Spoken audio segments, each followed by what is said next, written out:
with a social concern and willing to restore the Kiwi giving rather than getting. Thank you for that. And to our wonderful panellists this afternoon, it's been so good to connect back with both of you. Kia ora, Anton. Haven't seen you for a while, so I hope you're back soon. And also to you, Heather. Heather Roy, Anton Matthews, back tomorrow. See you then.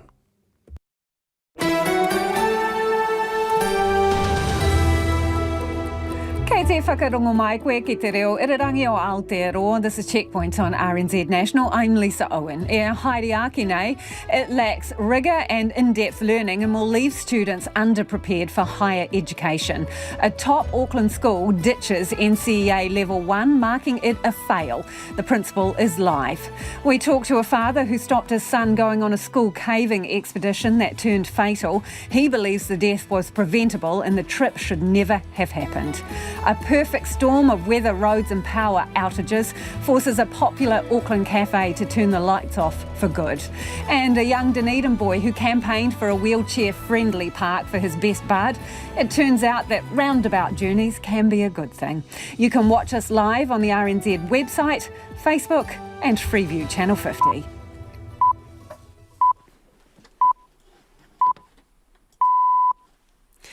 RNZ News at 5 o'clock. Good afternoon. Ahi Marie ko Evie Ashton tēnei. The father of a Whangārei boys high school student says it was obvious from weather forecasts the caving trip should never have gone ahead. Scotty Booth's son was supposed to be on the trip, which claimed the life of Year 11 student Kanan Ahodangi Petera. Mr Booth says he emailed the school the night before the trip to ask if it was still going ahead, never received a reply, and pulled his son from the trip. Basically, I made the decision for my son. That's what I did. And I can't expect any other parent to have done the same thing as me because they have businesses to run, they have workplaces to go to, they take their kids to school and drop them off, and at the end of the day, the school is their guardian and the school's responsible for their safety. You can hear the full interview on Checkpoint shortly. The Finance Minister says the opposition needs to say what public services it will cut if it wants to cut taxes. Grant Robertson has announced the government has found $4 billion of savings ahead of next week's budget. National says that should be spent on tax relief. Mr Robertson says promising tax cuts is a convenient political line, but it's not an appropriate economic strategy during high inflation. It's a pretty simple equation, isn't it? If you take revenue out, how are you going to make up for that? You're going to cut services, you're going to increase debt. That's the issue that those who favour tax cuts right now have to answer. Grant Robertson says he's not prepared to speed up spending cuts by cutting services to austerity levels. Vegetables New Zealand is advising shoppers to buy their produce in season as prices continue to soar.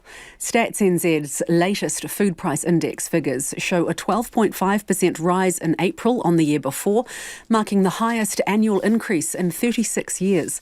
Fruit and vegetables saw a whopping 22.5% annual rise.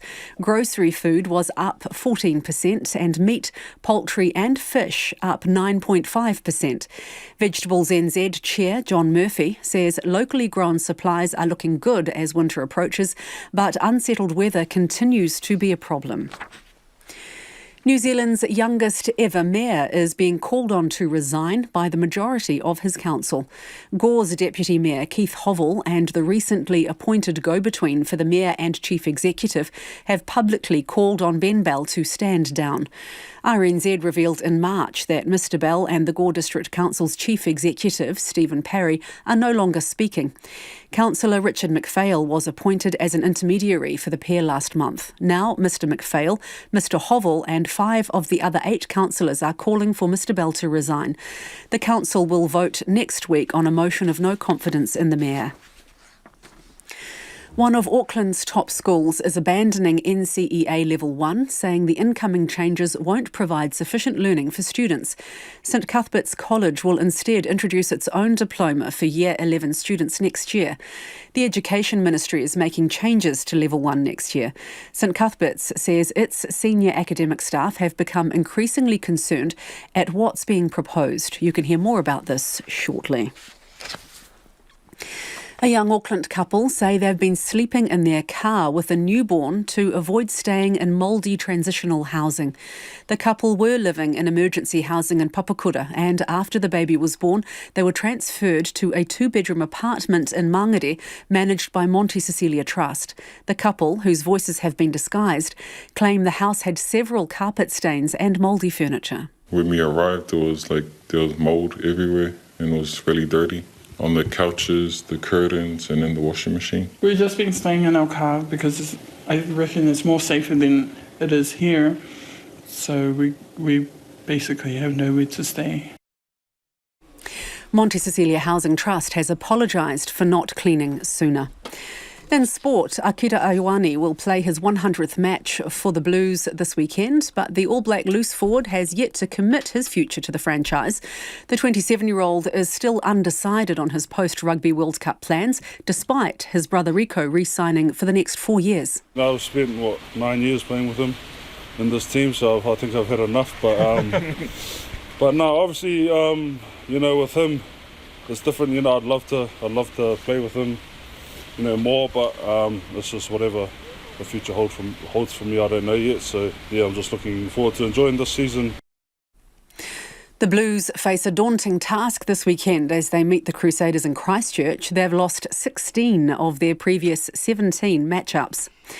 Dame Lisa Carrington and Amy Fisher will both race the K1 500 event at the opening Canoe Sprint World Cup regatta starting in Hungary tonight. Dame Lisa beat Fisher in a trial at the recent National Championships to gain the sole spot for the World Championships later this year, but both are able to compete in the same event at World Cups. There are 14 New Zealand paddlers competing in Hungary this weekend.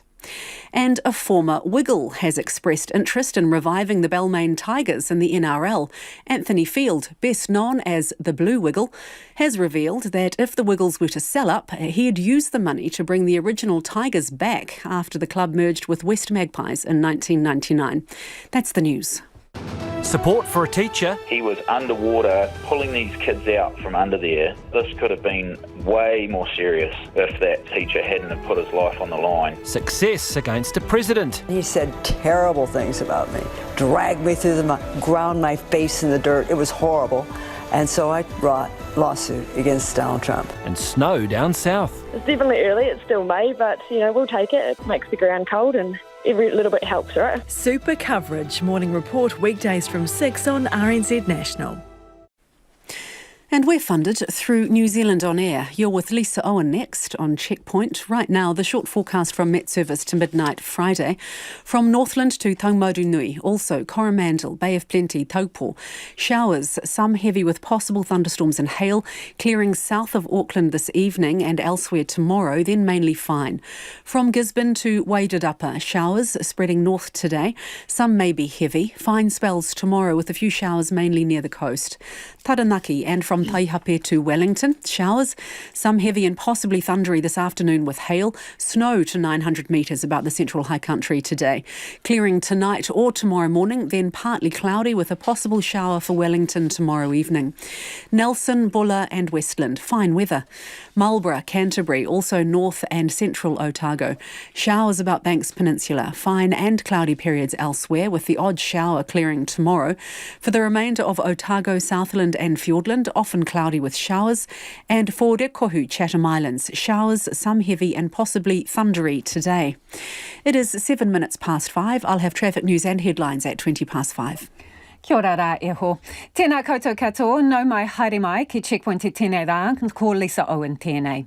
Tonight, a Whangārei Boys High School parent says the fatal caving trip shouldn't have gone ahead and the death of 15-year-old Kanan Ahorangi Petara was avoidable. Obviously, there's a massive lack of risk assessment going on by the school, and I looked at the forecast the night before and said, well, there's no way my son will be going. We then send an email to the school just to see if this was still going ahead due to the forecast that obviously we were quite concerned there. We had no reply from that, and unfortunately at 11 o'clock the next morning we found off on social media that this trip had gone ahead. We'll hear from Dad Scotty Booth shortly. But first, it lacks rigour and coherence and will not prepare students for the rest of high school or tertiary education. That's the damning conclusion of a top private Auckland girls' school that is dumping NCEA Level 1 from next year. In a newsletter to parents, St Cuthberts College says it will no longer teach the qualification after becoming increasingly concerned with what's being proposed, saying the changes will not provide sufficient in-depth learning for our students. Instead, it's going its own way, developing an entirely new diploma. Well, joining us now is the principal, Justine Mann. Kia ora. Kia ora, Lisa. What about the revised NCEA Level 1 makes it a complete write-off from your point of view? We're concerned that students completing this new adapted version of NCEA Level 1 will be underprepared or unprepared at worst for the final 2 years of secondary education and for their higher learning choices later. How so? Well, we're concerned that the proposed NCEA Level 1 in 2024 isn't a rigorous enough preparation for next steps. There's not enough conceptual coherence, there'll be optional topic choices, and we're concerned that there'll be gaps in understanding in key areas. So we need to come back to what our students need for the future, and that's why we've introduced this St Cuthberts Year 11 diploma. So do you think that NCEA Level 1 is being dumbed down? Yes, we do. To what extent? We're concerned about it in many areas. I can give you an example. The amount of algebra proposed for study in the maths for 2024 Level 1 has been considerably reduced. And that is a very important basis for the study of maths later on. There are lots of examples. And that's what we're concerned about. So are you thinking that students will not achieve the necessary literacy and numeracy rates based on the NCEA Level 1, that's not going to be enough for them to get through education? They won't have the depth of understanding.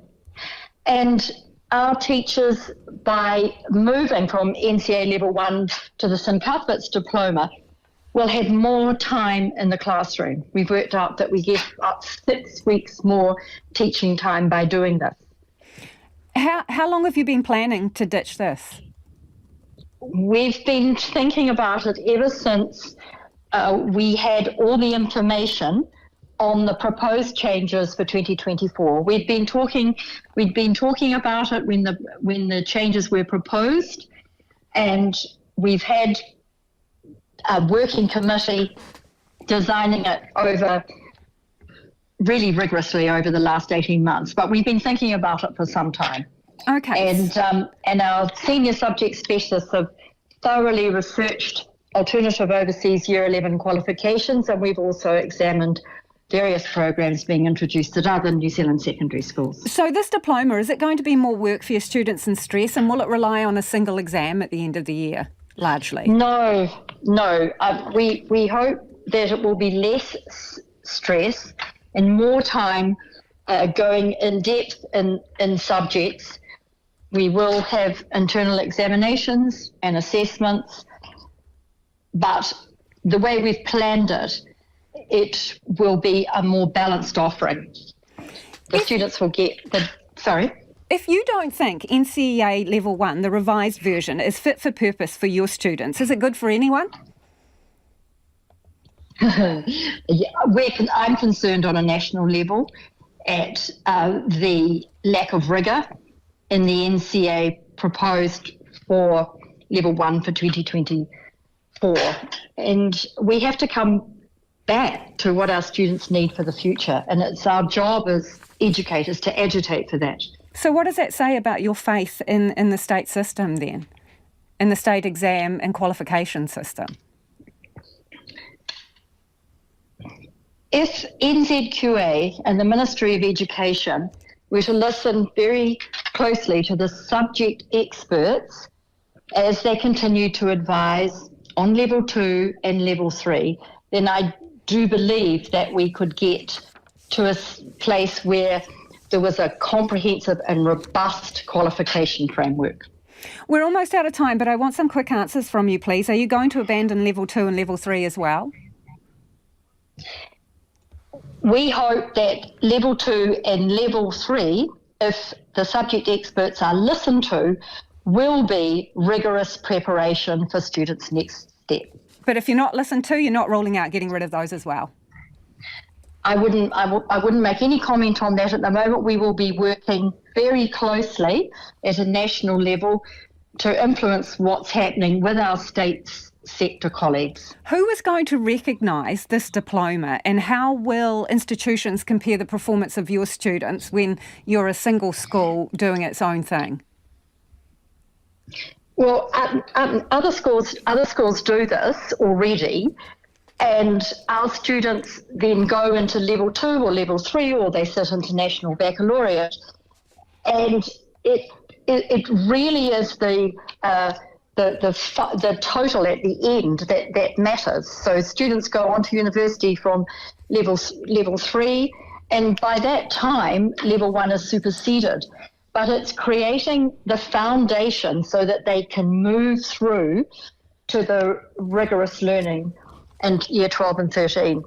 Appreciate your time this evening. That's St Cuthberts College Principal Justine Mahon there. Interested in your thoughts on that one, 2101 on text. Tweet us at Checkpoint RNZ. Obviously, her serious concerns there about NCEA Level 1, the revised version. Doesn't have any faith in it, it appears. 5:15, Kia amo tonu mai. Do stay with us. You're listening to Checkpoint on RNZ National. A father who stopped his son going on a fatal school caving expedition because of safety concerns says the trip should never have gone ahead and someone needs to be held responsible. Whangārei Boys High student Kanan Ahorangi Petera died on Tuesday in the Abbey Caves. 14 others and 2 adults got out. The trip went ahead despite forecast bad weather, including torrential rain. The school and its board are refusing to answer questions about what safety assessments were carried out and who signed off on the expedition. Helicopter pilot Scotty Booth's son was supposed to be on the trip too. He told us the family filled out a generic permission form to cover off all school excursions back in February, but he emailed the school the night before Tuesday's fatal trip, concerned about heavy rain on the way, and when he got no reply, he told his son not to go. Scotty Booth believes the tragic death was preventable. Look, it's a total catastrophe.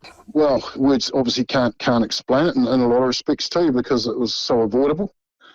And like I've been saying, a lot of people, our community is now mourning the loss of a young 15-year-old boy, which, it's just, we shouldn't be doing that. There's no reason why we should be mourning him. Do you have a view on whether the trip should have gone ahead? Oh, of course I do. Yeah, I've got a view on that. Of course, hence the reason why I held my son back the night before. Due to, obviously, there's a massive lack of risk assessment going on by the school. And I looked at the forecast the night before and said, well, there's no way my son will be going. We then send an email to the school just to see if this was still going ahead due to the forecast that was going to be for that day. So obviously we were quite concerned there. We had no reply from that email. My son stayed home with me obviously the next day, and unfortunately at 11 o'clock the next morning we found off on social media that this trip had gone ahead. So let's go through some of that, Scotty. You send an email because you're worried about the weather, right? What do you say in the email? Oh, it was a very basic email. It was along the lines of, I won't use the teacher's name, but hi, just wondering if this caving expedition is still going ahead due to the bad weather forecast for tomorrow. And about what time did you send that? Oh, probably reasonably, I'd have to say 6:40, something like that, in the afternoon, in the evening. Right, and the trip was due the very next day. But That's correct. In between then and the trip's planned departure time, you heard nothing? Heard nothing. Prior to that too, they would also put an email in a few days beforehand. My wife, Cherie, was asking what caves they were actually going to be going to, because there are numerous different caves, obviously, in Northland. And we had no reply on that either. So we didn't actually know what caves, number one, they were going to utilise. And number two, then obviously we got no reply back when we had concerns about the weather. So you decided to keep your son home because you heard nothing back? Well, not just that reason, because I could see the weather. And I wasn't going to... Basically, I made the decision for my son. That's what I did. And I can't expect any other parent to have done the same thing as me, because they have businesses to run, they have workplaces to go to, they take their kids to school and drop them off, and at the end of the day, the school is their guardian, and the school's responsible for their safety while the parents while the kids are at school. So, any parent would expect that wouldn't have gone ahead under those circumstances. What do you think about the fact that the school didn't respond to that email you sent? I'm not surprised. I'm not surprised. I bet they're wishing they did now, but it's always too late after the event, isn't it? They can all go hiding now, but it's too late. We've lost someone. You mentioned communication, other communication prior to the trip taking place, and the fact that you didn't know specifically which caves the boys were going to. So what information did the school provide you with? Did you have to sign any kind of form to say you gave your permission for your son to attend? I believe my wife has signed those forms prior to. All of that was definitely covered. We'd also, the parents had received risk assessment forms stating that and in these circumstances, things such as drowning or so forth could happen. So those risk assessments were in place by the school, but whether they'd done one on the day, I don't know. I can't comment on that, but I'm doubting it. Otherwise, we wouldn't be in this position now. How would you characterise the communication from the school around the trip and laying out risks? I'd give them a 0 out of 10. Talk me through why. Well, because at the end of the day, communication's a big thing, as we know. And to me, I thought it was quite obvious that they're not going to return your email. With no way of phoning them after hours either. I just, and obviously the other thing is the risk assessment hasn't been conducted at all. And what makes you say that, Scotty, that the risk assessment hasn't been conducted at all, simply because they went ahead? 100%. 100%. I'm assuming it hasn't been done, but put it this way. If you were ticking the boxes before you went into the cave, to me it's quite obvious that we've got a major rainstorm coming. Do you think caving is the place to be? Because in one of the previous emails, they decided the week prior to that rock climbing was too dangerous because it was raining, so they're going to go caving instead. Well, who's leading this? Who's running the show? The school, since this has happened, what communication have you had?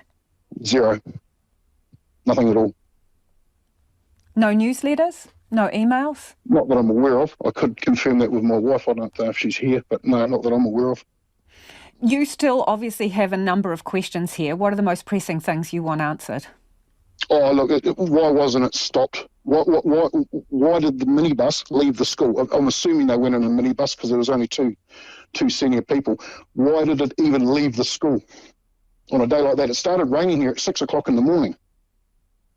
You must feel... You don't have to be a helicopter pilot to work out that it's going to flood. You must be utterly relieved, Scotty, that you made that decision not to send your son. Yes, I am. I make those kind of decisions just about every day I go to work, believe it or not, but subconsciously. But when I actually realised that this was affecting me outside the cockpit, or you know what I mean, then, well, yeah, I didn't hesitate at all. It was a very, very, very quick decision to be made. Are you angry about this? Very angry. Very sad. Feel so sorry for the whānau that have lost their son, and for the community in general. I'm sad for the school as well, because it's had a good reputation up until this time.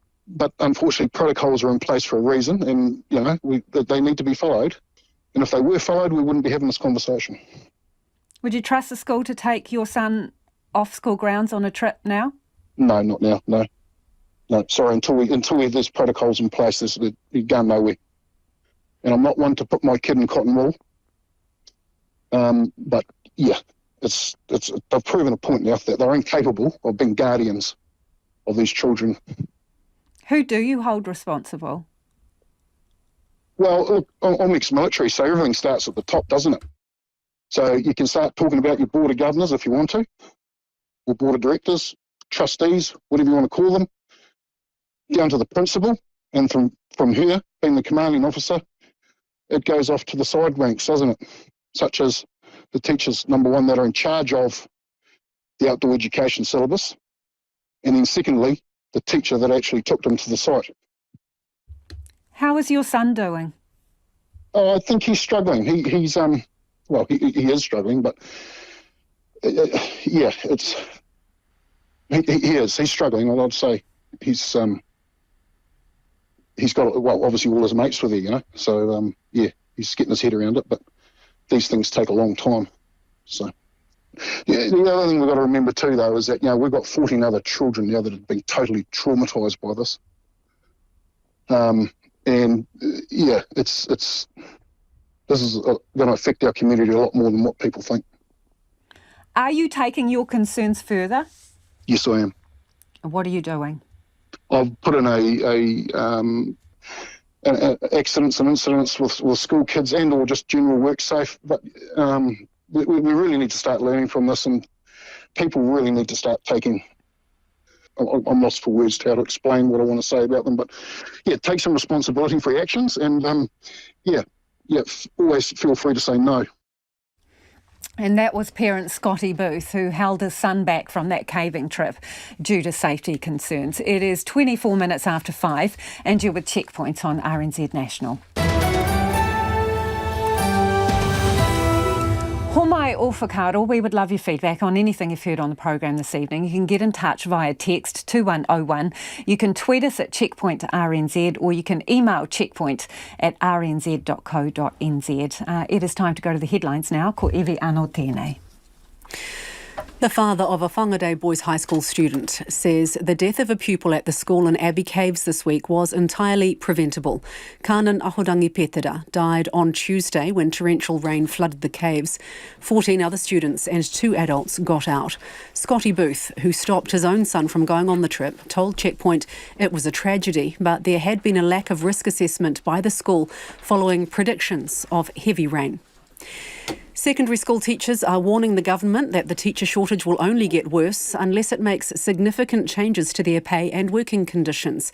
PPTA members have been involved in rolling strike action across the country this week. The union received a new pay offer from the Ministry of Education on Monday, but the strikes still went ahead. A vegetable growers group says that local supplies are looking good for winter, but unsettled weather continues to cause some concerns. Fruit and vegetables increased by 22.5% in the last 12 months, helping drive food inflation to its highest annual rise since the introduction of GST in the late 1980s. Vegetables New Zealand Chief Executive John Murphy says it's best to buy vegetables in season to avoid extreme prices. And Gore's council remains in disarray, with 5 of the 8 councillors now calling for the resignation of the mayor.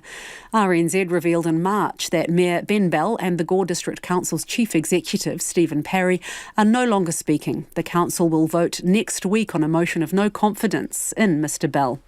Those are the headlines. Looking at traffic, Auckland Harbour Bridge is operating with just 4 lanes in each direction again tonight because of strong wind gusts. In the Waikato, a serious crash this morning has closed part of State Highway 27 just north of Tido. A detour is in place there. There's a slip on State Highway 36 at Mangorewa Gorge north of Rotorua. It looks like you can still get through, though caution is advised. Snow on the Desert Road, State Highway 1 is making transit tricky, though it is still open. And an earlier crash is making traffic heavy in parts of Wellington. That's northbound. There are delays on State Highway 2 between Belmont and Silverstream, and eastbound on State Highway 58 between Judgeford and Manor Park. Our next traffic news and headlines are at 5:40. Thank you, Evie. Code-switching star Roger Tuivasa-Sheck appears to be on the outer at the Blues after confirming his return to Rugby League next season. Blues coach Leon McDonald has named his game day 23 for Saturday's Super Rugby Pacific clash against the Crusaders, and Tuivasa-Sheck is missing. We're joined by sports reporter Felicity Reid. So do we think that's his last game for the Blues? Well, there's only 4 weeks left in the regular season for Super Rugby Pacific, so that is a real possibility, especially especially given this isn't the first time in recent weeks that Tuivasa-Sheck has actually been omitted from the Game Day 23 or had limited game time. So he announced he was going back to the Warriors 3 weeks ago. He had a hand injury at that point. He was nursing that. And since then, he's had an opportunity to be involved in 3 games, and 2 of those he hasn't been involved with. So this week, we can hear the explanation from Coach Liam McDonald as to why. We had some tough calls this week, definitely, and Roger was definitely one of them. Yeah. Also, Aki was one of his performance last week. So, we're really happy to have the team that we've got out there. We're really confident in what we've picked, and the guys that are playing because they've earned the right through good form. Leo McDonald went on to say that this was actually a tough decision for Roger Tuivasa-Sheck to hear, and especially given that he's got All Black aspirations before he goes back to rugby league. He still wants to get into the All Blacks and still wants to be going potentially to the Rugby World Cup later this year. But when you're not getting any time for your Super Rugby side, it does lessen your chance of being able to play for the national team. So maybe he might get another bit part appearance for the Blues before he ends his time with the club, but it's unlikely to be back for the All Blacks. On to football now. Football teams are being offered financial rewards if their supporters are well behaved. Oh, so you get a bonus for good behaviour, do you? A little bit like that. That's coming out of the Tunisian Football Federation. And this is a part of the world where violence is very prevalent in stadiums, especially of late. And so this is a little bit of an incentive from this federation. They will be offering 10,000 dinners, which is just over 5,000 New Zealand dollars, to teams whose fans fit into what the Federation describes as ideal supporters. So what exactly an ideal supporter is a little bit hard. I haven't actually been able to find the definition of that from them. But there's been a number of arrests, there have been riots, there have been police injured. So it's fans that aren't participating in that kind of behaviour. So this is available to the teams for each game in the top flight of their competition for the remainder of the season. And if it's successful, they'll put that through to the lower leagues for next season as well. So this is a little bit of a different approach to what's taken around the world. It's normally teams getting fined or not being able to play in front of fans if they've had their own supporters which are misbehaving. So now if your fans behave properly, you can have a little bit more money in the kitty, which again, probably quite helpful. I'm sure that maybe the teams can find ways to get the fans a bit of a better experience as well. Thank you, Felicity. That's our sports reporter, Felicity Reid there. The Transport Minister has promised the new link to the Coromandel Peninsula will be put in place fast. But for some residents and businesses, early next year is still a long way away. State Highway 25A was washed out in the January storm and 130 metres of the road was washed away. The detour now adds at least an hour to a trip on already fragile roads. Our Louise Tanuth and camera operator Marika Habazi are in the Coromandel. It's the road to nowhere at the moment, but by the beginning of next year, this massive abyss cutting through the Coromandel Peninsula will be replaced with a bridge. We have determined that a bridge is the right solution to fix State Highway 25A, based on the ability to build back better and to do so as quickly as possible for the people of this district. State Highway 25A was washed away in the Auckland anniversary storm. 130 metres of road gone. Construction is set to start by the end of June, with the bridge set to be in place early next year. But early next year is already too late for some businesses on the eastern side of the Coromandel. If the income's not there, the flow-on effect is staff are released from their roles. They can't put food on the table for their families here because they can't travel anywhere else to get another job. This will turn into a ghost town if we're not careful. In Tairoa at the clothing store Get It On, Marie Smith says business is down 60%. Their shop is one of few open down the street this morning. Many tell us it's simply not worth opening full time. Some have already shut up shop completely. I know personally of 2, without naming names, and there's at least 3 that are on the verge of doing the same. She has a heart condition and says many residents are worrying about access to medical assistance, some already deciding to move.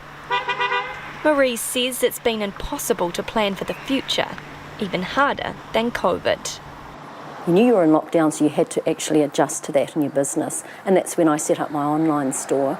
This bridge, I'll call it the bridge to nowhere, because at the moment, yes, we know we're getting a bridge. It won't be open before early next year. That doesn't give us any surety. And it's taking a huge toll on families, with some parents having to stay in Auckland or Thames during the week instead of making the now lengthy commute. I know of people that are commuting to Thames and residing in Thames Monday to Friday so that their children can go to school.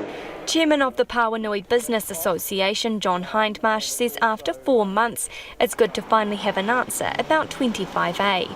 But the timeline will mean yet another summer trading period gone. They were hoping for a solution which would be delivered this side of summer, because it's the summer that generates most of the turnover for businesses that are in holiday towns like Pawanui. Yeah, we'll just turn here. Turn. Kate Parker and John Calloway own Thames Antiques. This summer they've lost half their business, having to let staff go the week after 25A closed, once they realised it wasn't going to be a quick fix. Just come in. Now running the place just by themselves, deliveries are far less straightforward. Yep, that'll do it. Great, thank you.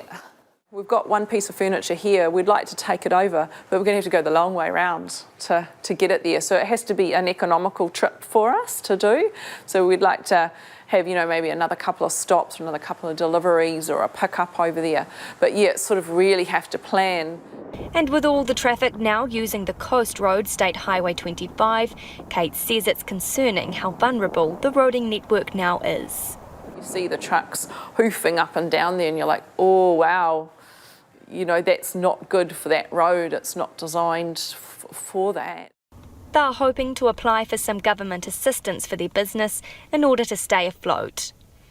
Thames Coromandel District Mayor Len Salt says the council has granted about 500 applicants financial assistance from the $450,000 in the Mayoral Relief Fund. And if you were listening to that story from Louise and Marika, you can check out the video version. It'll be on our webpage.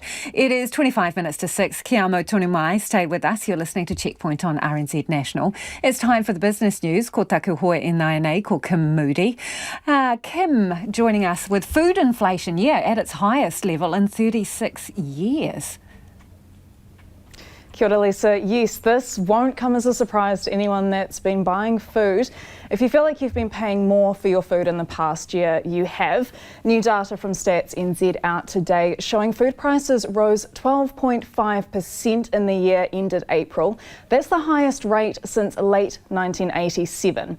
Now, the main drivers for this was a 12% rise in grocery prices. So breaking that down at the checkout, we've seen that being driven by increased prices for eggs, potato chips and yoghurt. The price of fruit and vegetables, that jumped 22% in the past year. That was driven by increases in the price for tomatoes, avocados and potatoes. Now, a lot of that was weather related, and some good news, a sliver of good news here. Fruit and veggie prices were down just under 3% from March to April, so a bit of downward pressure there. But these price increases were across the board. So the cost of takeaways, restaurant meals, meat, poultry, fish, soft drinks, that all rose about 9%. Now, when we look at food inflation, it's actually been the biggest single contributor to inflation over the past year. Inflation, or the cost of living, is sitting at 6.7%. Now, that is lower. That lowered figure came out last month. That's actually the lowest level of inflation that we've seen in about a year.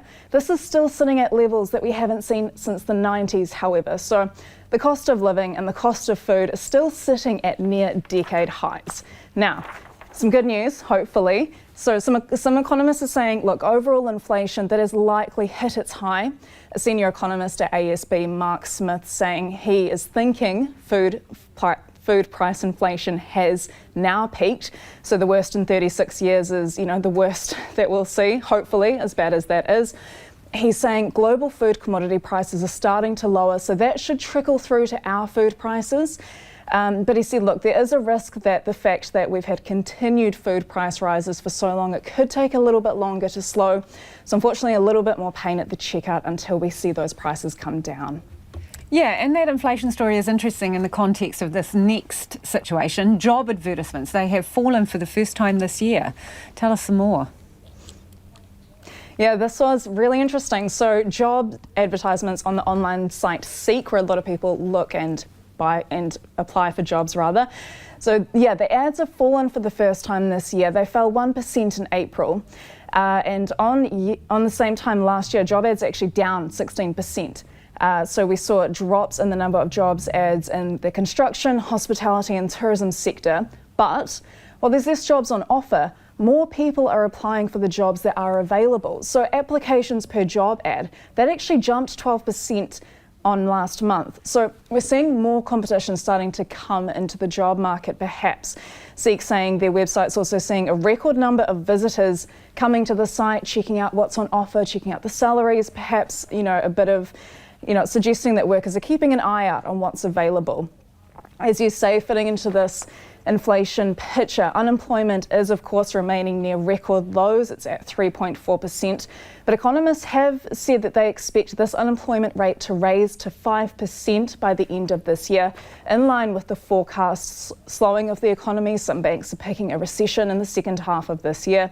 So this trend of less jobs on offer, a lot more applications and more competition, it could be something we see a lot more of as the economy slows later on. And Kim, let's go for a little trip around the markets, please.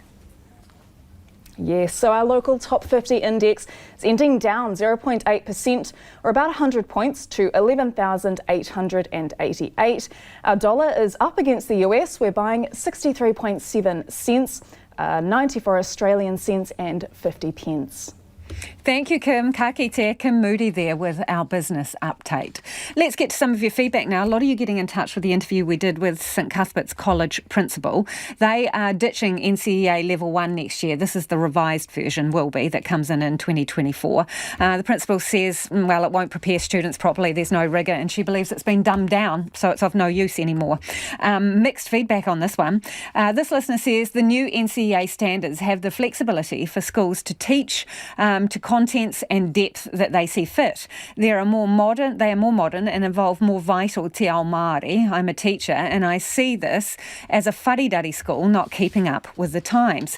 On the other hand, specialist physics teachers got in touch saying they agree with St Cuths. The Ministry of Education has not listened to subject specialists. Year 11 is indeed being dumbed down and will do New Zealand children a disservice, especially for those who wish to compete internationally. And another says St Cuthberts is right. The new NCEA standards have very little rigour. I am a teacher and have lost all faith in NCEA.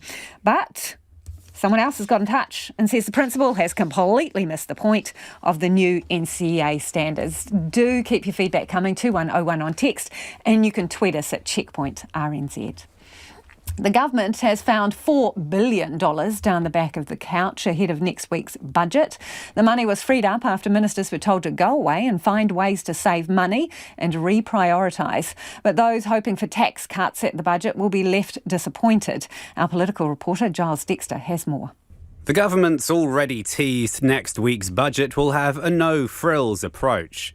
Faced with the costs of the recovery from Cyclone Gabrielle and mindful of the cost of living pressures New Zealanders are facing, it doesn't leave much room for a lolly scramble. Now's the time to move back to a more sustainable fiscal position. Grant Robertson told a business audience at Parliament the budget has once again been put together in challenging circumstances.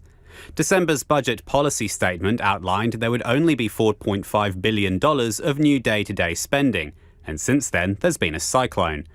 But he's managed to find $4 billion more over the next 4 years. Ministers were sent a clear message that if they wanted to progress particular priorities, they needed to be looking for savings opportunities within their own agencies' existing budgets. A lot of the savings have already been announced. The RNZ-TVNZ merger, the clean car upgrade and no longer needed COVID programmes. But Mr Robertson says taking a harder line on contingency funds freed up even more money. That means some programs are stopped or curtailed. We also pushed harder this year to say, do you need that contingency that you've had for a few years that you haven't actually spent yet? Colour National's finance spokesperson Nicola Willis unimpressed. She says $4 billion over 4 years is less than 1% of overall government spending. This is a government that is spending $1 billion more every week compared to when it came to office. At last year's budget alone, it added $38 billion over 4 years. In that context, $1 billion worth of savings, simply not enough. rolling out the tried and true call for tax cuts. What he should be doing in this budget is finding the savings needed to ensure New Zealanders can keep more of their own money. The Finance Minister says promising tax cuts is a convenient political line, but the current high inflationary environment is not the right time. It's a pretty simple equation, isn't it? If you take revenue out, how are you going to make up for that? You're going to cut services, you're going to increase debt. That's the issue that those who favour tax cuts right now have to answer. Grant Robertson says the money's going straight back into agencies' quote, existing cost pressures. How that will be made up will be revealed on Budget Day. But the Greens have a wish list. $4 billion could go a long way towards helping to solve the climate crisis or restoring what's left of our natural biodiversity, or indeed helping out some of those families that are struggling to put food on the table. Whether the government agrees, we'll all find out in 7 days' time. And that was Giles Dexter reporting there. It's 5:45 and you're with Checkpoint on RNZ National.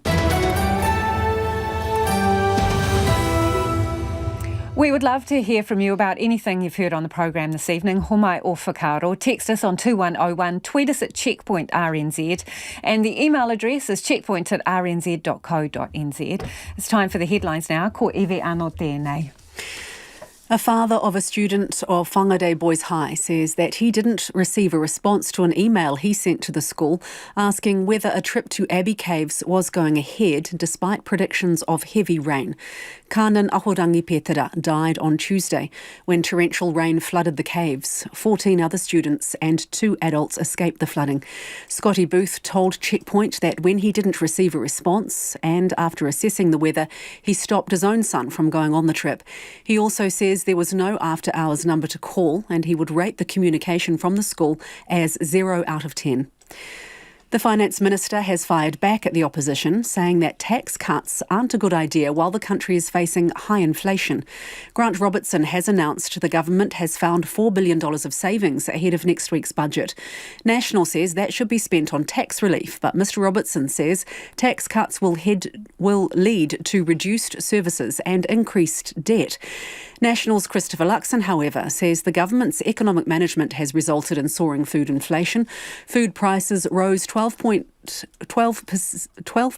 in the past 12 months. I'm sorry, there's a point something missing there. The highest annual rise since 1987. And Auckland Council has completed 234 rapid building assessments after severe weather this week. The consents team issued 7 yellow and 33 white placards, with the remainder of the buildings suffering no damage. Mayor Wayne Brown also lifted the local state of emergency this morning, saying the city is now in a transition period. Those are the headlines. Looking at traffic, Auckland Harbour Bridge is operating with just 4 lanes in each direction again tonight because of strong wind gusts. In the Waikato, a serious crash this morning has closed part of State Highway 27 just north of Tiro. A detour is in place there. Extra caution is advised driving through Desert Road tonight. Snow is making the transit more hazardous than usual. And in Wellington, because of a crash earlier today, delays remain on State Highway 2 between the Kennedy Good Bridge and the Silverstream Road Bridge, with State Highway 58 also congested eastbound between the State Highway 158 interchange and Haywoods. Our next news and weather is at 6 o'clock. Kia ora rā e ho. The owners of a popular West Auckland restaurant say severe weather and continued road closures over the past few months has forced them out of business. Elevation Brasserie is perched on top of a hill on Scenic Drive on the road to Piha, with spectacular views looking back across the city as far as the Harbour Bridge and across to the Coromandel Peninsula. It was a popular spot for locals and many are sad to see it go.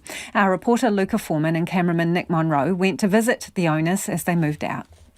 So what's the point of take all those things home?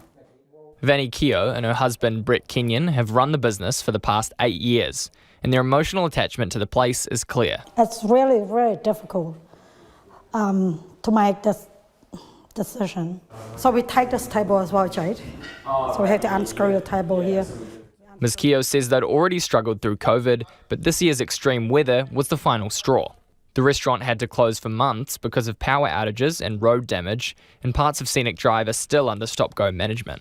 There's also limited heavy vehicle access, making it difficult to get in delivery and waste trucks. Ms Keogh says the restaurant was a hub of the community. We have our local Longley family live on Queen's Road. She's supposed to have 80 birthdays coming up. And we want to do a surprise birthday for her, which is this Friday, but it's not happening. She says many were sad to see it go. It's really hard because a lot of community and local people want us to stay on. One of Elevation's regulars is Rex Caulfield. Yeah, I'm disappointed, very disappointed. I'm disappointed for Brett and Varney, who've run this place for the last 7, 8, 9 years perhaps. They've made a go of it, but this last flood and Cyclone Gabriel has really put a nail in the coffin. Mr Caulfield says the fragile roads may continue to cause problems for other businesses in the area. The restaurants in Piha that are closed, and I believe it's probably due to the inability of people to get there. Jade's wife was the head chef at Elevation, and he says she was gutted when it closed. It meant a lot to her because chefing is her passion. She loves doing it, and this place was her go-to place, really. Landlord of the property, Wayne Edwards, says it'll be difficult to find a new tenant to keep the stunning spot alive. Hospitality's pretty dead at the moment. I'm prepared to accept almost any tenant at the moment. Be very generous terms for somebody coming in. Vanny and Brett says they'll be taking some time out before deciding on their next venture. And you can watch the video version of that story on our webpage. It is 11 minutes away from 6. Kia mau tonu mai. Do stay with us. You're listening to Checkpoint on RNZ National. Super Rugby returns to Yarrow Stadium in New Plymouth tomorrow for the first time since 2017. 6 years ago, both covered stands were declared an earthquake risk, and the stadium is halfway through a $70 million makeover.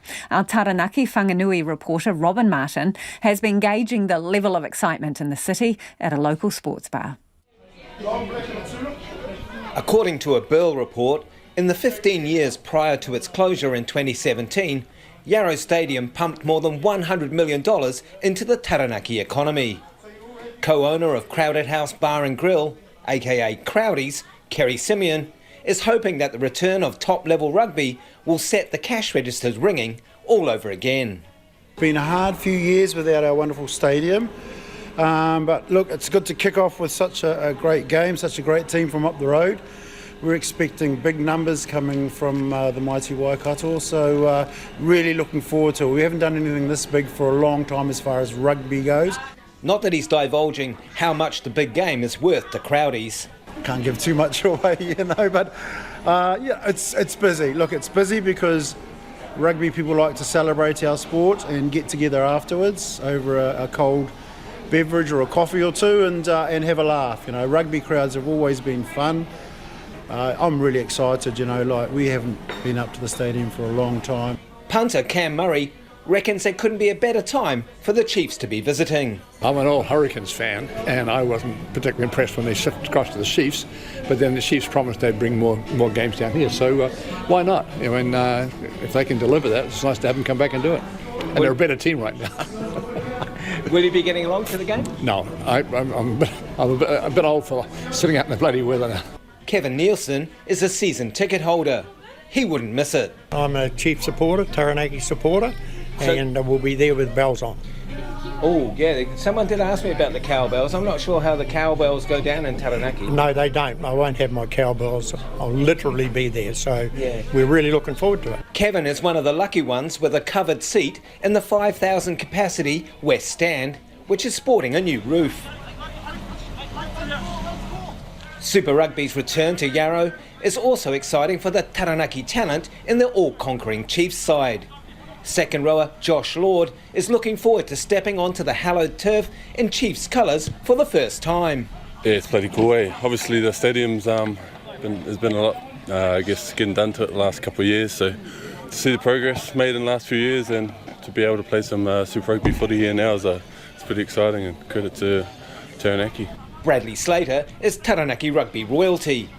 He reckons the return of Super Rugby is a big deal for the region. Small region like Taranaki, the opportunities for Super Rugby to come here and get the big dogs to come and have a run doesn't happen very often. So it's just cool to get the boys down here, get the Reds down. Like there's some good players in the Reds team, so it'd be cool for the people to come down here, hopefully turn up on a fine night and enjoy some good footy. So yeah. And for you personally? Yeah. Just have fun, man. It's good to be back and enjoying it being here. The Chiefs are hopeful of attracting a crowd close to the reduced 12,000 capacity at Yarrows. Right now, the foundations of a new East Stand are going in, with completion expected in 2025. A young Dunedin boy wasn't playing around when he made it his mission to get a wheelchair-friendly ride in a park so his best buddy could join in too. 9-year-old Joshua Rudd's a scout and his friend Scarlett signed up too. She uses a wheelchair. But Joshua noticed that Hudson Park near the Scout building wasn't really accessible to his friend and he wanted to include her. His mum, Philippa, takes up the story. My best friend and neighbour has 3 kids and her youngest is in a wheelchair, and my kids and her kids are best of buddies, and Scarlett was about to start Kias and all the rest of the kids are in Kias and Cubs and stuff, and Josh looked out at the playground and said Scarlett can't play. There's nothing Scarlett can do, and I mean he sees her every day. He sees the struggles she goes through just to do stuff like everybody else, and that's all she wants to do. So Josh noticed that the playground was not wheelchair friendly at all. Yeah, so it's got a big, it's on a bit of a hill, and there's a massive big plastic tunnel slide, which is awesome, and some swings. And that's it. Mum, how did you decide on the plan of attack? Well, for one of his badges in Kias, he had to build a model of something on how he could improve something in the community. And so he decided that he wanted to redesign a wheelchair swing because he didn't like the ones that are out there. And so here's his pictures. There's some, I don't know if you can see, but there's some wee pictures of his wheelchair swing. So he made an actual model out of, what is that made out of, Philippa? It's just some like craft dowels and popsicle sticks and some tape and glue and a hinge to make a wee ramp that moves up and down. So you made that model yourself, Joshua? We all helped, didn't we? That's pretty Josh clever. Took charge, told us what we needed to do, and so once you made the model, then when did you write to the council to say, hey, look at this? Could you do this in the park? Not long later, he decided that something needed to be done, and he really wanted that at the park. And so he told me what he wanted to write, and I wrote it out for him so that he could copy it, because being 8, he wasn't very good at spelling, and we did need it to be, understandable. It's going to the council after all. Joshua, have you got your letter there for me? Can you go through your scrapbook and we can see your letter? It's in front of you. Would you mind in your biggest voice, could you read your letter to me? Just in your own time. Take your time. My friend is in a wheelchair. She starts Kias next year. I made this swing for her to feel more included. It would be perfect on Hudson Park behind the skill. Thank you, Joshua Rudd. Joshua, can you tell me why you wanted the swing? To make it more inclusive for Scarlett. And what does Scarlett think of it? And have you been to play on it? What's it like? Scarlett thinks it's fun. You've done a fantastic job getting it. Philippa, what happened after he sent the letter to the council? What happened? We got an email from the council. The Parks and Recreation Group Manager came back to us and wrote a massive email saying that he loved what Josh did and his inclusiveness and everything. but unfortunately couldn't put a swing onto Hudson Park. But they said, but we could do this if Josh is okay with it, we could put an inclusive roundabout. And so they just kept asking him, was he okay with it? Is this okay? Is this what you envisaged? And when the council wrote back to you and said you can have a roundabout, what did you do? Did you go, yay? Kind of. Yes, you did. You jumped up and down with a big grin on your face. Did you jump up and down, Joshua? Yes. Well done. You did an amazing job. You should be very proud of yourself. Bet Mum's proud of you. Very proud. Yeah. And that was Joshua and Philippa Rudd. So he designed a swing and he ended up with a roundabout wheelchair accessible for his mate Scarlett. Pretty cool, really. Good on him. 9 years old now. Started out when he was 8 on that campaign. A lot of you getting in touch about St Cuthberts and NCEA Level 1, the revised version. St Cuthberts is ditching it next year in favour of its own exam. This person says, my daughter's Auckland High School has already dropped NCEA Level 1 and has implemented its own replacement, as have another of high schools. Thank goodness for a school looking after their students, someone else says. This person says a formal qualification at Year 11 is unnecessary for the majority of students. It replaced the exit qual of School C for those who left at 16. Far better to have extended, deeper teaching and learning in the middle school to prepare for level 2, and most employers and institutions look for that. Someone else says, though, I've never used algebra since leaving school. For those who need it in their jobs, they can learn it when they get to university. Yeah, okay.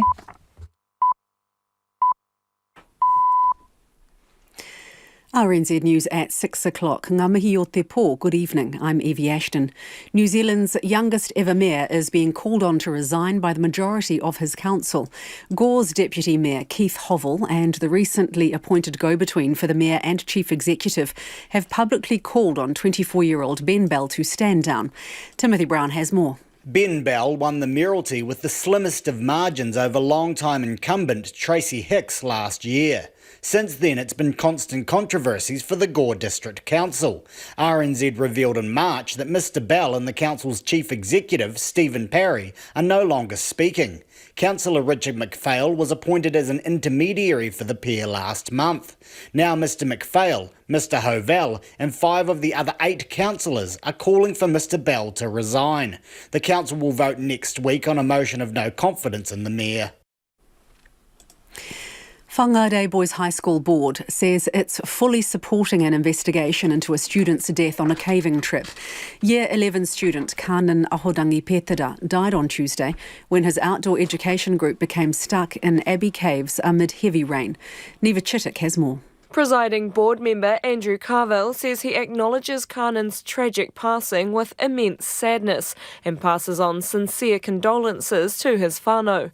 Mr Carville says Kanan was a treasured and deeply loved son, brother, friend to many and an inspiration to fellow Year 11 students.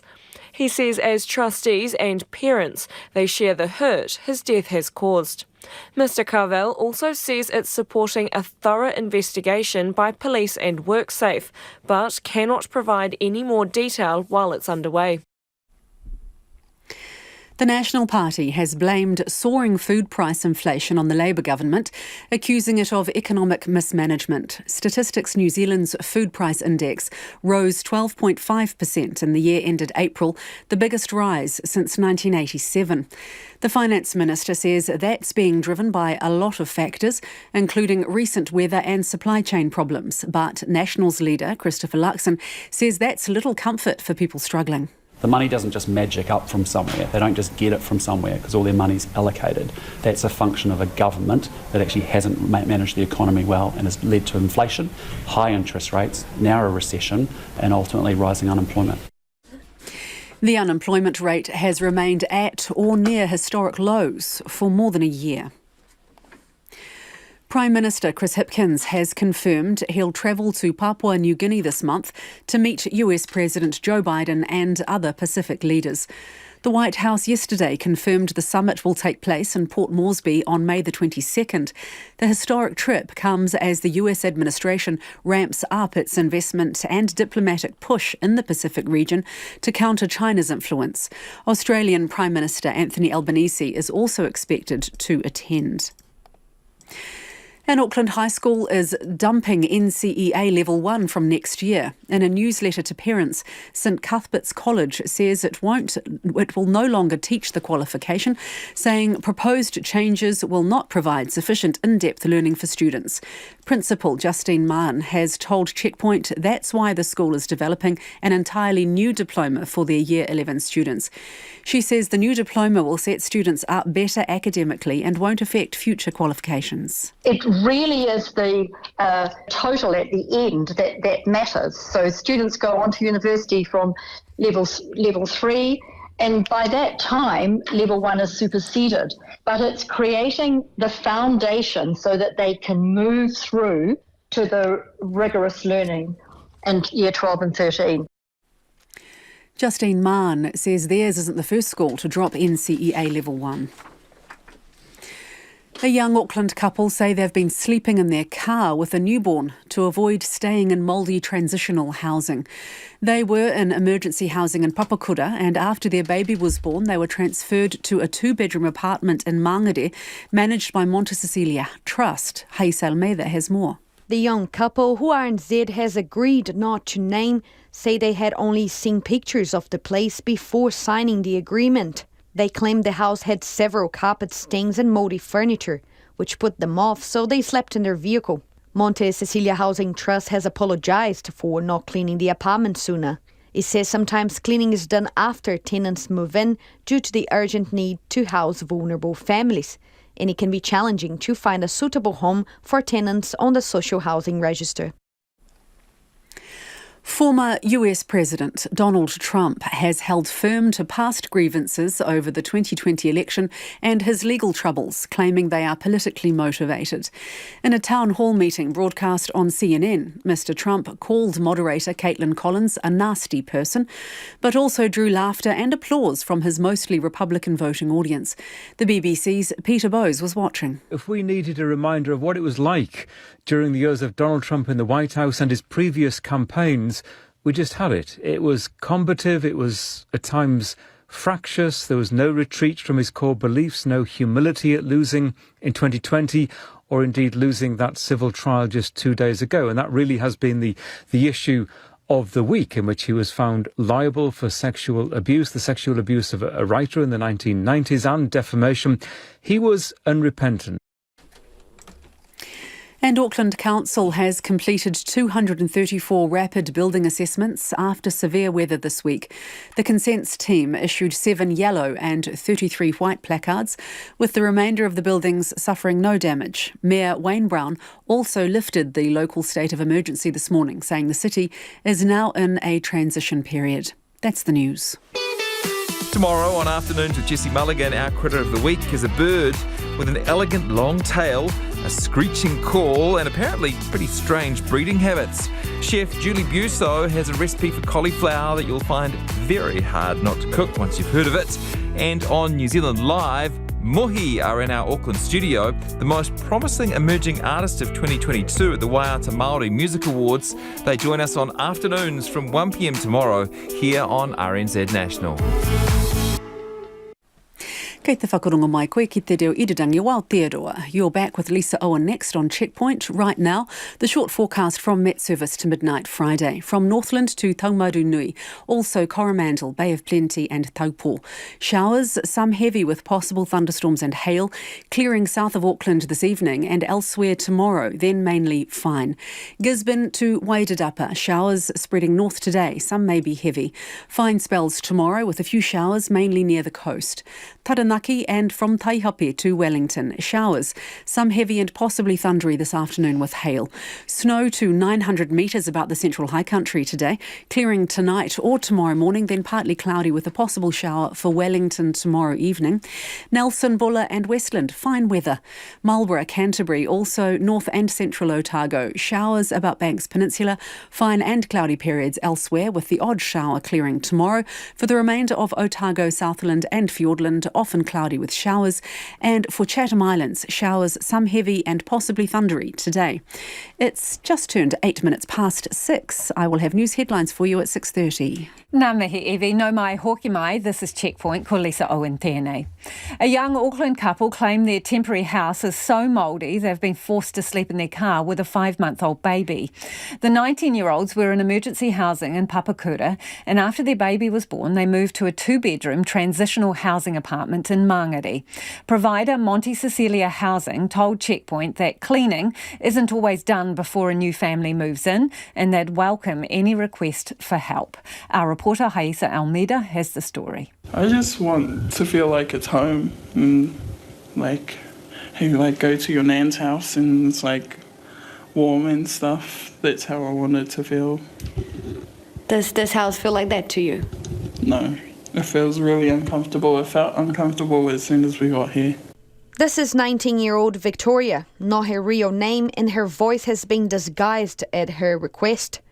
After her landlord put their rental in Papakura up for sale, she and her partner David, also not his real name, had to seek emergency housing to shelter their newborn baby. They spent 12 weeks in a 1-bedroom dorm in Papakura and have recently moved to transitional housing in Whangārei, but they say they have been sleeping in their car since. The reason?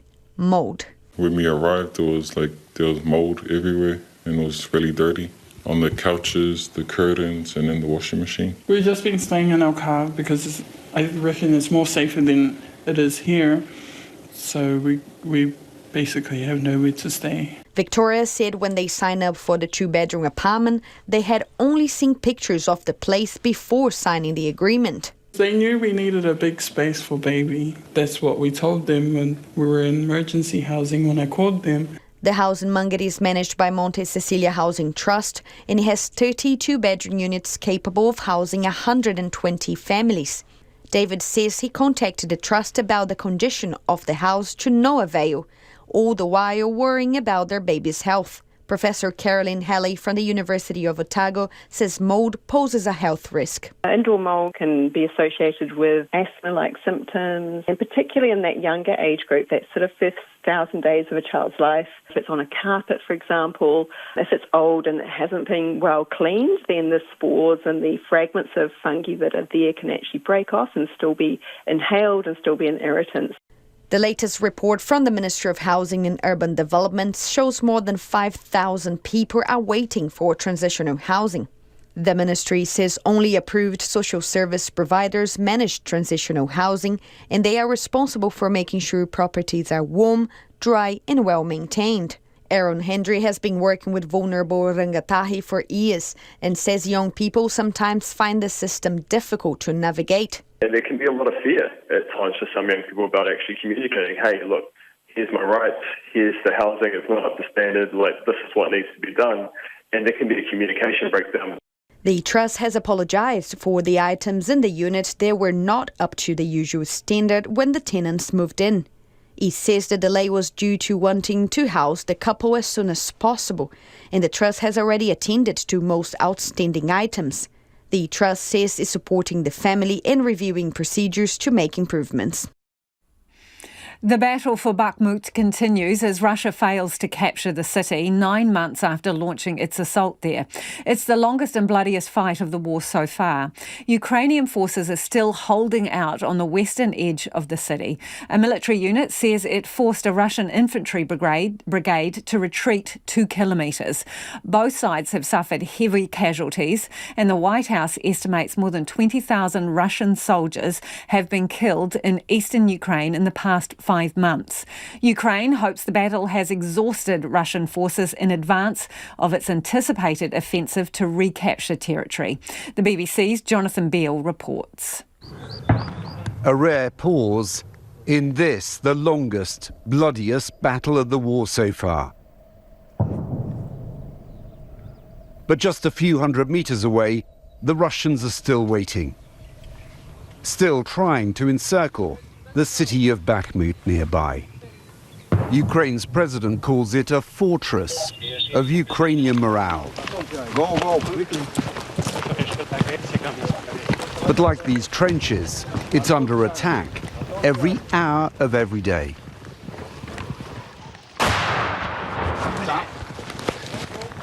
Go, go, go. There it is. Yeah. Let's go down. Bakhmut's been under siege for more than 9 months. We'll have to wait a little bit. So we've been now shelled by the mortar. As you can see, it was pretty damn close. But Eugene demonstrates its continuing resistance. Let's go, quickly, quickly. Good, Johnny. So we're gonna shoot back right now. Try to kill some of them. Запалили.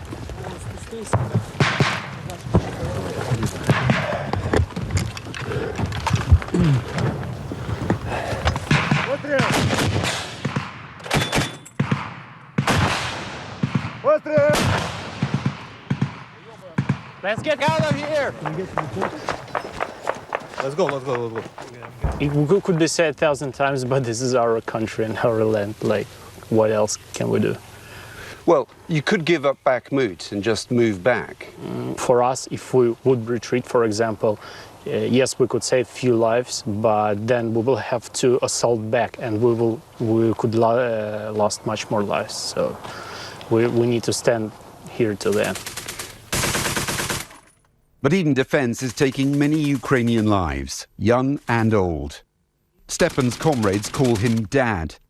At 61, he's still half the age of the ancient Maxim gun he's firing. But he too was seriously injured hours after we left his position.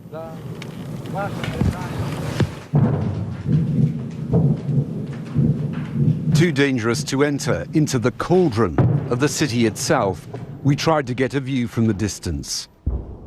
This is it. Bakhmut is burning. A line of tower blocks, pretty much all that's left standing.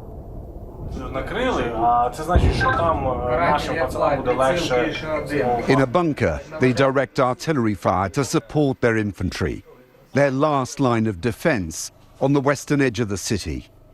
This drone feed of Bakhmut tells you a scene of utter devastation. Not a building left here in the city that hasn't been either destroyed or damaged. And it just tells you how fierce this fighting has been. Wagner? Are they mostly Wagner fighters? Yeah. The US estimates more than 20,000 Russians have been killed in the last 5 months, many of them here in Bakhmut.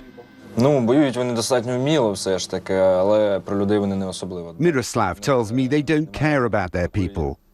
As we watch 2 Russian soldiers, he says they just advance in vain hope. Більше, ніж попереднього разу. His comrade adds they walk towards us with no fear. He says they must be on drugs. Russia hasn't given up yet.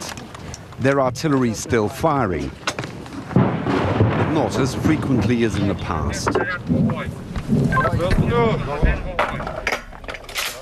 Ukraine hopes Bakhmut will have exhausted their enemy as they now prepare for their own offensive. But it also shows taking ground can prove even more costly.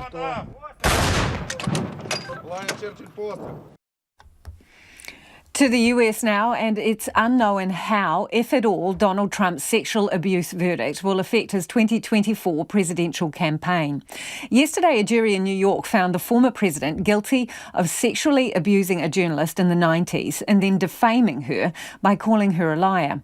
Mr. Trump has slammed the jury, the judge, and E. Jean Carroll, calling it a disgrace and a witch hunt. The BBC's Nada Tawfiq has more on the fallout from Donald Trump's sexual abuse verdict from Pennsylvania. The quaint town of Nazareth is the type of place that decides elections. Voters here in Pennsylvania flipped from Trump to Biden in 2020, helping to return this swing state to Democrats. So Donald Trump needs Republican women here to stick by him, even as a jury in New York unanimously concluded 716 that he sexually abused and defamed the writer E. Jean Carroll. But will they? Isn't this step too far for someone to be in the White House? Yes, probably for a normal female. But I've always been the exception, not the rule. We're all human. We all make mistakes. Would that affect my decision to vote for him? I'm really not sure. I don't think so. It's ridiculous. I find it pointless. If anything really happened, it would have come out a long time ago. I feel this is a ploy again by the Democrats to keep him from running for office. Donald Trump has an amazing ability to survive scandals that would normally sink other candidates. He's the current front runner among Republicans vying for the White House. If he does secure the party's nomination, well, then his bigger challenge will be convincing a general electorate to disregard this case and others to once again become president of the United States. Yesterday was probably the happiest day of my life. E. Jean Carroll's quest for justice put her in the national spotlight. Today, she readily embraced that attention as a vindicated woman. While more than 24 others have made allegations against the former president, her case was the first to make it before a jury. Donald Trump is treating this legal defeat and stain on his legacy as politics as usual. A continuation of the greatest witch hunt of all time. He's attacked the judge, the jury, and Miss Carroll on social media, and he's wasting no time getting back on the campaign trail tonight with a town hall in New Hampshire. It's 19 minutes after 6 and you're with Checkpoint on RNZ National. In the UK, TV presenter Piers Morgan has denied knowing about phone hacking taking place at the Daily Mirror tabloid paper when he was editor from 1995 to 2004. But in the trial brought against the paper's parent company, the lawyer for Prince Harry and other high-profile claimants say they have new evidence linking Mr Morgan to the phone hacking. Mr Morgan tells the BBC's Amol Rajan that he denies any unlawful activity. Good to see you. Good to see you. Very good. Better known now for being a judge on talent shows or walking off set on breakfast TV, Piers Morgan was for many years a campaigning and influential tabloid newspaper editor. Those years are back in the spotlight this week as Prince Harry and other claimants bring allegations of phone hacking to the High Court. Have you ever hacked a phone? No. Did phone hacking ever take place during your editorship of the Mirror? Not that I'm aware of. Because what you're not saying there is there was no phone hacking at the Mirror. No, to be clear, originally I said I've never hacked a phone, I've never told anyone to hack a phone, and no story's ever been published in the Mirror in my time from hacking of a phone. And then somebody pointed out, well, you can only know the first two things for sure. Yeah. All I can talk to is what I know about my own involvement. I never hacked a phone, I wouldn't even know how. Let's just state some facts for some people that don't know the detail and haven't been over this. There have been dozens of civil hacking cases against the Mirror Group, and we know at least 5 who have been awarded damages for phone hacking by the Mirror during the period when you were editor. That's Gaza, Sadie Frost, Shane Ritchie, Luke Taggart, and the TV producer Robert Ashworth. Now, those are the ones we know about because they came out in court, but most cases so far against Mirror Group newspapers have been settled. So we when don't you say know. Mirror Group newspapers, I only... Or Trinity, yes. But I only work for the Daily Mirror. Sure. No, but let's be clear. I only worked for the Daily Mirror. I never had any responsibility for the Sunday Mirror or any other, or Sunday People or any other titles. No responsibility at all. In 2015, the Trinity Mirror Group apologised for historic phone hacking and said such behaviour represented an unwarranted and unacceptable intrusion into people's lives. You must see. I hear what you're saying. Well, I agree with that, by the way. Sure. I think phone hacking is completely wrong and shouldn't have been happening, and it was lazy journalists being lazy. But there's evidence that it happened while you were editor. There's no evidence I knew anything about any of it. I never told anybody to hack a phone. And nobody on the Daily Mirror, of the hundreds and hundreds, thousands possibly of journalists who work with me on the Daily Mirror, have ever even been arrested in connection with phone hacking. So there are lots of civil things going on, but as you know, the bar for that is a lot lower than it is for any criminal action. Yes, we can keep going over and over and over this, but the police, were pretty thorough in their investigation. What I would say is I have not been involved in any of these settlements at all. But nobody has even asked me for my opinion, which I think says it all.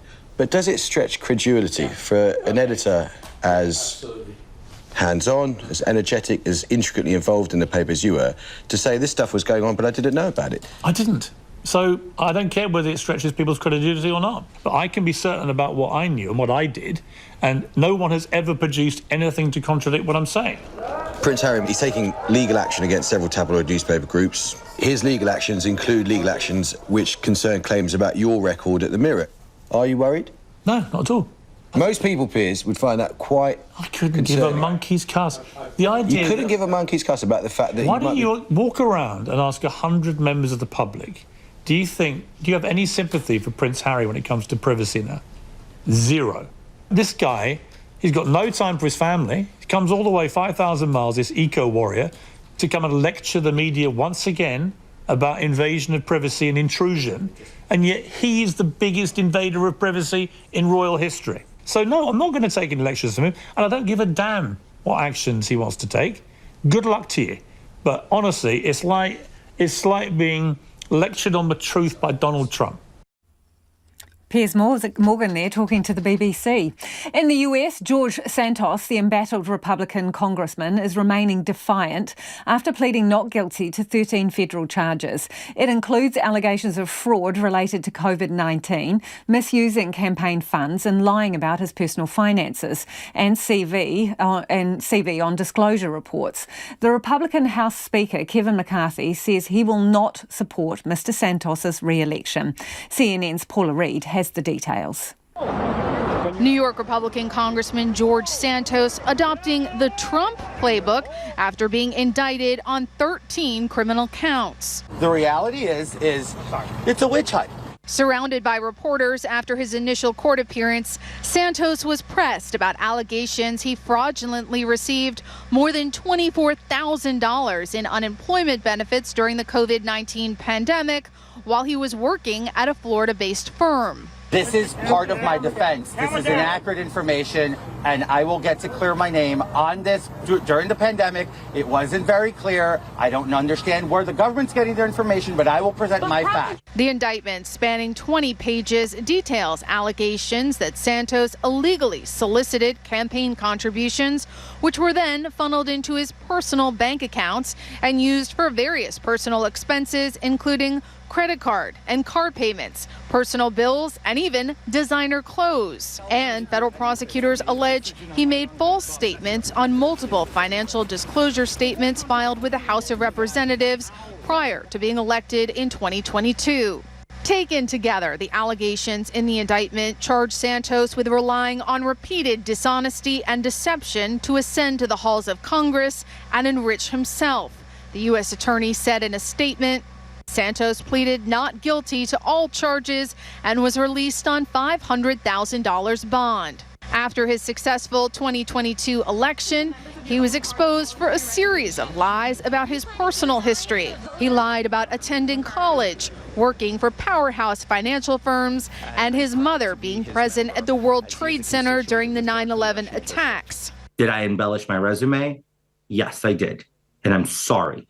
Two veterans accused Santos of raising funds for life-saving surgery for their dog, only to keep the money for himself, which Santos denied. It's an open wound, and every time I see him, it's like pouring salt into it again. But I'm not in that bad place I was 6 years ago. Oh, good morning. Shabbat Shalom to everybody. He even lied about being Jewish and having grandparents who survived the Holocaust. So, as I've said many times, and I think you've heard me say this, I always joke, I'm Catholic, but I'm also Jew-ish, as in ish. In China, Communist Party authorities use artificial intelligence software in their surveillance of the population, but they're now cracking down on ordinary citizens accessing it. A man identified only as Hong has been arrested for using the popular AI software ChatGPT. He's accused of spreading fake news online and could face up to 10 years in jail. The BBC's Nick Marsh reports. This is how local news reported the arrest of Hong, a man who police say used ChatGPT to generate false news articles about a fatal train crash in the northern Guangzhou province. He's alleged to have asked the programme to create different versions of the story to post on a popular social media site under several different accounts. According to the police, his motive was to make money by getting people online to engage with the story. China has been accused by other countries of disseminating deep fake propaganda internationally, but at the same time, its government is deeply worried about what effects the technology could have on the flow of information at home. This is state television earlier this year, explaining new legislation cracking down on AI, or deep synthesis technology, as it's also known in China. It warns against spreading false information and endangering national unity. But ultimately, it's a question of control. While foreign programs such as ChatGPT are banned, Chinese firms are racing to develop their own approved versions of AI chatbots. This, according to state media, is to reap the dividends of AI. Leaving it in the wrong hands, they say, could lead to a breakdown of the social order. Let's get to a bit of your feedback before we head off this evening. You're getting in contact about Gore and the council there and the dispute with the mayor. Some of the councillors are saying that the mayor should step down. John's got in touch to say Gore Council is an embarrassment to due process. The 5 councillors should resign tonight and the CEO should be gone by lunchtime. Then the elected leader can get on with recruiting a CEO and calling for a by-election. Job done, says John. And someone else says, I am appalled at recent developments of the alleged lack of confidence by councillors et al. I'm calling out ageism from the polar opposite. Give the younger generation a chance. On the budget, this person says, I want a government that spends money on making infrastructure and public service wages. Thank you for all your feedback this evening. The Late News team's going to keep you updated throughout the evening, so do stay tuned. Ko te kaupapa tuatahi pōpō. Tomorrow from 5 a.m, first up, get their Rubik's Cube out and time travel back to the 80s ahead of the Auckland Speed Cubing Championships. I have never been able to do that thing, and I'll be so sour if Nathan is a whiz at it. Tune in at 5 o'clock tomorrow morning. The only way I could do it was by pulling it apart and putting it back together again. Have a great evening. See you tomorrow, Friday.